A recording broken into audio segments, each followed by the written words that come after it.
What up, everybody? It's your boy Nick Caputo, and in this video I'm going to discuss what I do to work on my abs. So personally, I don't focus on abs too much. I feel like a lot of the training I do does just incorporate core strength and the necessity for core strength in it. So a lot of these exercises are not going to be specifically dedicated to abs. There are a few that are specifically dedicated to abs, so I'm going to get into all of it right here in this video. I'm going to stand over here so I can put clips of the exercises I describe over here. So in my personal experience, the workouts that I do or the training that I do that really seems to make my abs respond the best is my jumping workout. Now, I learned most of what I'm about to say from the Lost Breed, Ant Lugo and Josh Leviton. I learned from them back in high school a long time ago, a lot of different jumping exercises, and they really took my, ability to jump to the next level and really have a lot of fun, interesting training to do for jumping. So these are the ones that I feel really work out my abs the best, the ones that actually have made my abs sore time and time again, which doesn't happen often. I don't really get sore often, but certain things when I really push, like my abs will definitely get sore. So the first exercise I want to mention is tuck jumps, and I will put a video right here. Basically, all you're doing is jumping and tucking your knees up to your chest, and as soon as you hit the ground, you bounce right back up. You're wasting no time on the ground. It's just barely touching the ground and bouncing right back up. You want to make sure you keep your inside ankle bones high. You don't let your heels touch the ground, and you really lift up your knees as hard as you can up to your chest. The next one is kneeling tuck jumps.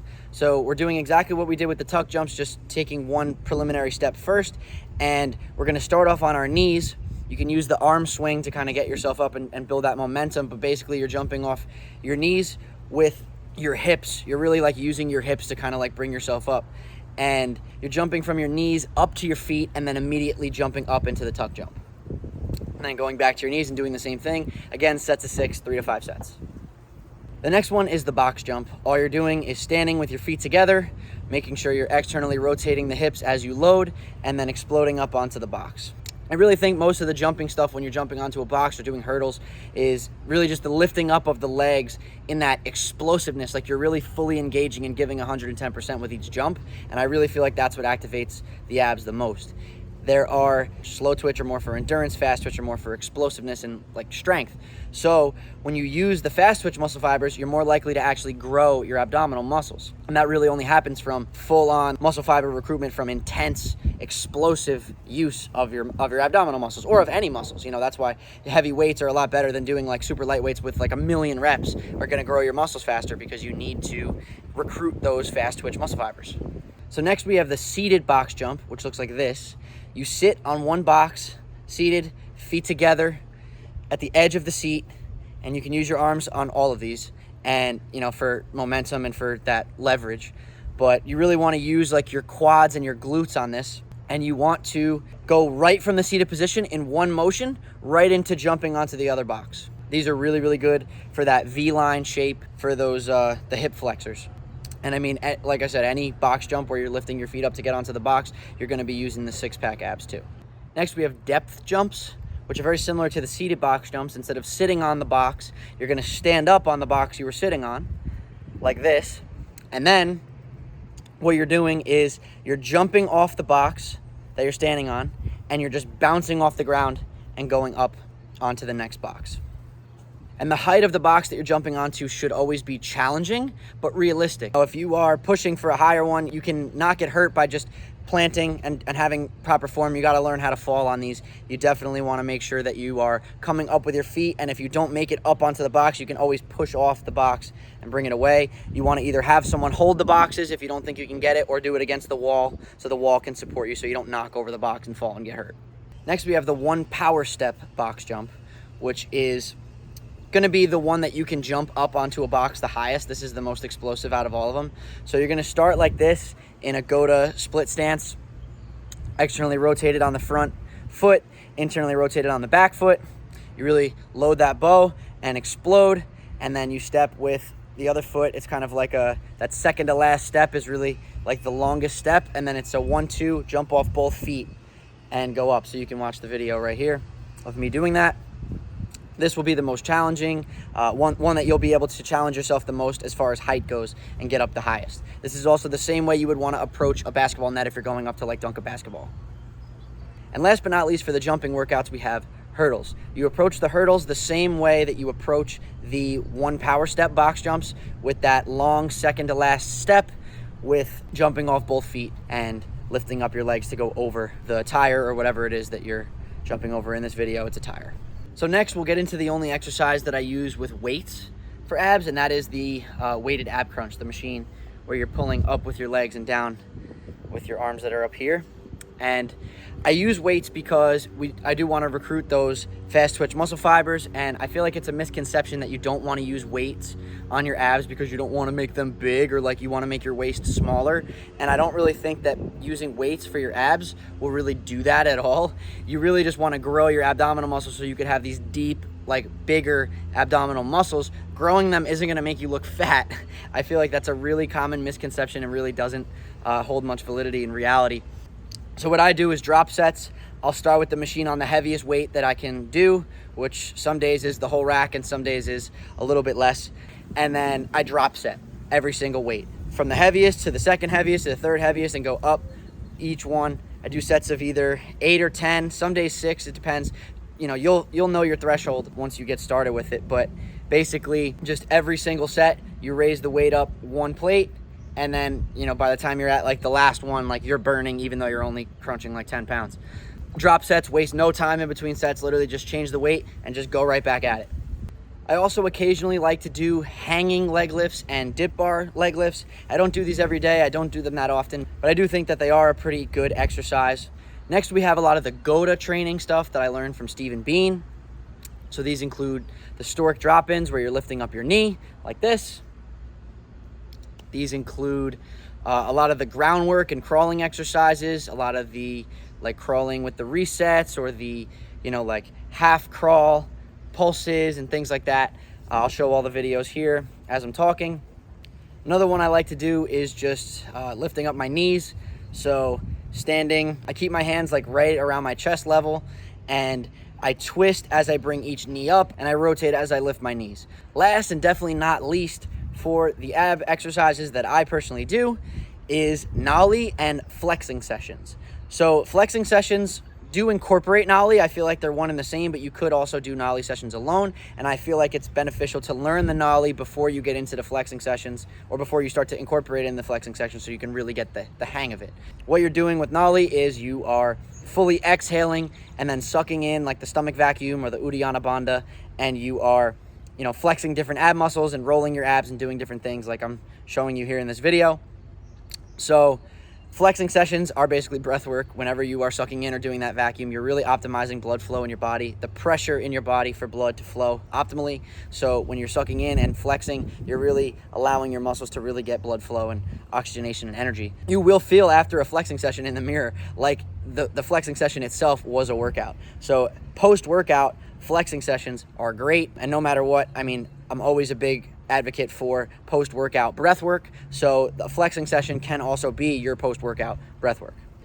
Now, some really interesting stuff to note with the abs when we do our flexing sessions is that the 6-pack isn't the only area of abs that we have, or the 8-pack or 12-pack or whatever you have. It's not the only way to flex your abs. I'll show you some examples here to the side. You can flex the 6-pack. You can also control they call it the second diaphragm, the transverse abdominis. It's basically your weight belt.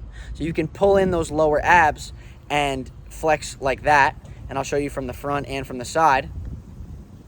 The transverse abdominis does play a pretty significant role in a lot of the way that you can, you know, make your abs look different ways.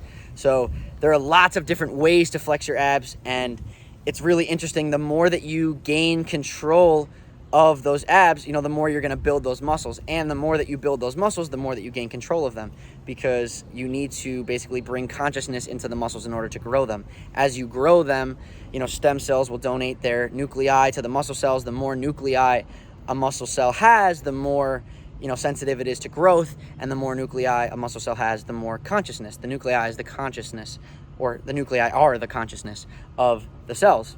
So you'll notice as you build muscles, you gain more control. And the best way to not only build muscles, but also to control them is to focus on them. So when you do these flexing sessions, you really want to focus on different parts of the abs and be able to do that. So you can also flex the ab column, just the center 6-pack abs like this. You can flex one side of the 6-column abs like this, one at a time, and go back and forth. You can roll from side to side, either in one direction, in the other direction, or back and forth. You can flex the connector. I'm not really sure what they're called, but they look like little strings, like little striations that connect from the obliques. You can work on the muscles of the rib cage and the obliques over here, the serratus muscles, which play a role in your ability to suck in and do that stomach vacuum.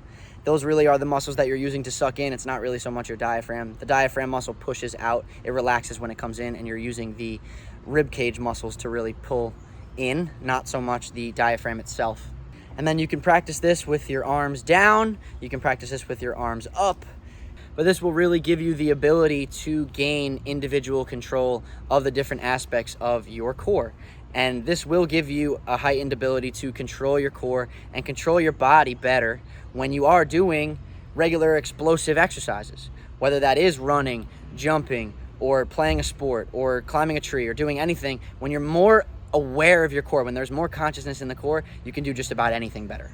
The last thing I would say I do for my abs, one additional thing, is for these side, the key is movements that involve rotation, which I do a lot of, whether it's board sports, wakeboarding, surfing, snowboarding, etc., skateboarding, whatever, even just like weaving back and forth on a longboard, definitely helps that rotation, those rotation muscles of the core. And then as well, the way of the rope, which you can just do the Weck method stuff, or Tim Sheafs is the one that I do, the way of the rope, who learned from David Weck as well. So I think those definitely help with those rotation muscles. And I mean, there are lots of other things. I think the Gota definitely helps because that's all rotational movement as well. Any kind of like linear movements just aren't doing anything for your core. And I want to make a point as well that whenever you are really doing any kind of like forward locomotion type stuff, you don't want to be tightening your core the whole time, or really at all. When you're running or sprinting or doing any of these things, like, you're not really tightening your core. You want your core to be loose so that your spine can rotate and move, and that's really the engine that's going to drive that movement. If you are going in reverse, like doing a back handspring or a backflip or something like that, that's also going to like really light up your abs, and that's more of an ab movement. You know, that's a front chain movement rather than a back chain movement. A lot of the, or all of the forward locomotion stuff is back chain stuff. So really, when you're jumping on a box, the only thing that you're using your abs for is the lifting of the knees up onto the box, not really the actual jumping itself. And I guess that is one other thing that I wanted to mention too, is flips. Any kind of like reverse movement like backflips or any kind of acrobatics, like those are definitely going to light up your core too, which is why you'll see gymnasts with crazy abs no matter what, because all of the stuff that they do is involving the core no matter what. Any kind of like flipping rotations, especially like backward flipping rotations, are really going to give you abs. And when I first started training backflips a couple years ago, I remember like the number one thing that stood out the most to me was my abs would get sore every time I did a backflip session. So the more that you do the backflips, the more that, you know, you light up your abs doing that. And that's the same kind of thing as jumping up onto the box. It's really the knee tuck. Every time that you're tucking your knees up to your chest, you're really just like explosively using those core muscles. So that's it for this video, guys. Thank you for watching. Please subscribe to the page if you like this video. Click the like button, comment, share this video with people who you think might find it valuable. Check out my Instagram, Caputo Content and Grub from the Garden. Check out my website, thecaputomethod.com, for my breathing courses, my fasting courses, etc. All the other courses that I'm going to be releasing on diet, nutrition, exercise, movement, all that stuff. Again, my name is Nick Caputo, and thank you for watching this video. Much love. Peace.